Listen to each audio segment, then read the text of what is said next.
You know this person. Maybe you grew up with them. Maybe you loved them. Maybe you still do. No matter what happens, no matter who did what or when, or how clearly the evidence points elsewhere, somehow, some way, they are always the one who got hurt, always the one who was wronged, always the one standing in the wreckage of a situation they had absolutely nothing to do with. Except they did. They always do.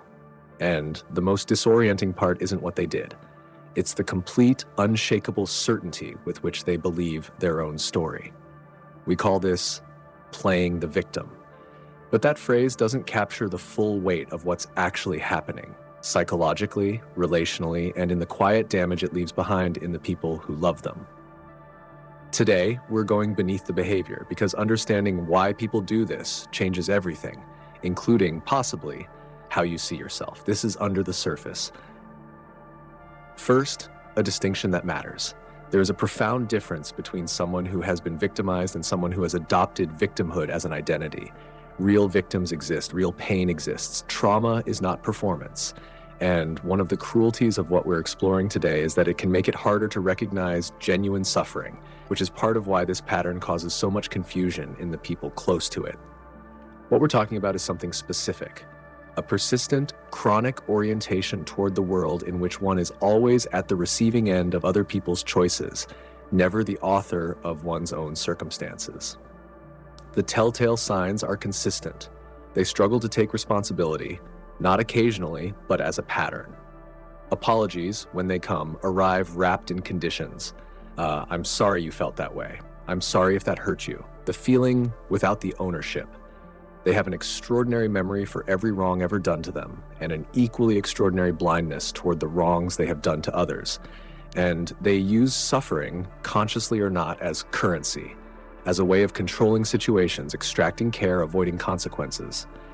But here's what most people miss. This is rarely a choice, at least not consciously, where it comes from. To understand why someone lives here, you have to go back.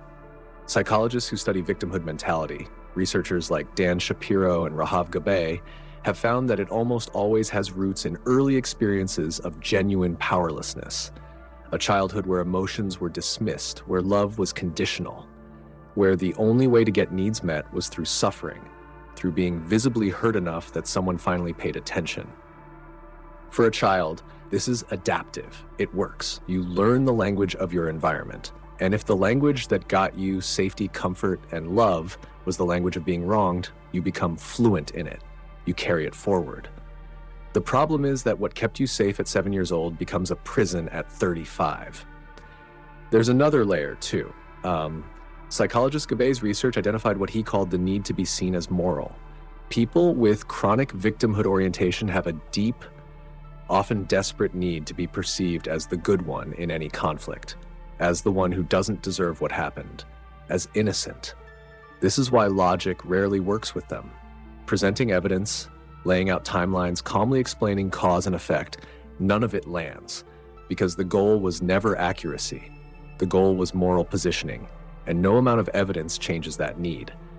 What you're dealing with isn't a factual disagreement, it's an identity under threat, the impact on people around them. If you have spent significant time close to someone like this, you will recognize what it does to you. It starts with confusion. You find yourself constantly reviewing your own behavior, wondering if you really did do something wrong. The sheer conviction they carry is destabilizing. Surely nobody could believe something this completely unless it were at least partially true. This is a form of what psychologists call gaslighting, though often not deliberate. It doesn't require intent to damage. The effect is the same. You begin to doubt your own perception of reality. Then comes guilt, because they are suffering. That much is real, even if the cause isn't what they claim. And somewhere in you is the instinct to fix it, to take responsibility even when it isn't yours to take, to apologize your way back to peace. And then eventually comes exhaustion, the slow, grinding realization that no matter what you do, you will end up in the wrong. That the relationship is a closed loop with a predetermined ending. That your care is being consumed without ever being enough. Relationships with people who have deeply entrenched victimhood patterns are among the most emotionally costly a person can be in. Not because of dramatic cruelty, but because of the constant, quiet erosion of your own sense of reality, what you can actually do.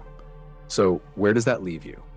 If this is someone you love, a parent, a partner, a friend, the first thing to understand is that you cannot fix this for them.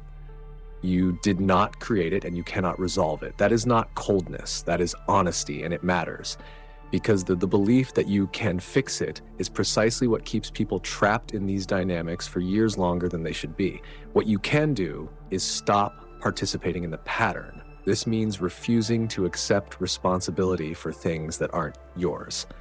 Not aggressively, not with a counterattack, simply not picking up the weight being placed at your feet. I hear that you're hurting. I don't agree with how you're describing what happened. It means holding boundaries not as punishment, but as self-preservation. You can love someone and still decide that this particular dynamic is one you are no longer available for. And it means understanding that genuine change for someone with this orientation requires professional support, sustained motivation, and often a rupture significant enough to make their current strategy stop working. That is not something you can engineer or accelerate. It happens on their timeline, or it doesn't happen. If this is someone in your past, someone you're still carrying, the work is slightly different. It is the work of separating their story about you from the truth of you, of recognizing that someone's inability to see you clearly is not evidence that you are what they said you were. Their narrative served a function for them. It was never really about you. And if somewhere in this you've recognized something in yourself, that's the most important recognition of all. We all have moments of reaching for victimhood. Moments when owning our part is too painful, and it's easier to locate the wrongness somewhere outside ourselves. The question isn't whether you've ever done this. The question is whether you've built a life around it. The victim identity is, at its core, a story about powerlessness. A story that says, things happen to me. I do not happen to things. And the tragedy is that in holding on to that story, in protecting it, defending it, building an entire self around it, a person surrenders the very agency that could change their life. Power and victimhood cannot coexist. Not because suffering isn't real, but because the moment you claim authorship of your own story, even the painful parts, even the parts you didn't choose, something shifts. You stop being the person things happen to, and you start being the person who decides what happens next. That shift is everything. I'll see you in the next one.